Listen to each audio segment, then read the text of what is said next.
Баршаңызға сәлем достар. Бүгін сіздерге 2 минутта жасалатын оп-оңай ПП коктейльдің рецептісін ұсынамын. Дәмі өте ерекше және оңай әрі тез дайындалатын коктейль.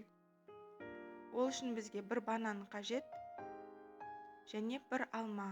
Алманың сыртын және ортасындағы артық сүйектерінен ажыратып кесіп алып тастаймыз.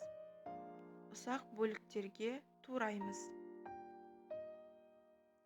Мінекей, дайын болды. Енді ыдысымызға салып, үстіне сүтімізді, суымызды және сұлы жармасын қосып, блендермен жақсылап езіп аламыз. Толық құрам бөлігін описание бөліміне жазып қалдырамын. Жасалу жолы оңай әрі тез дайындалатын сусын түрі. Мінекей, дайын болды. Ыдыстарымызға қойып ұсынсаңыздар болады. Отбасыңыздағы әрбір мүшесіне ұнайтынына сенімдімін. Жасап көріңіздер.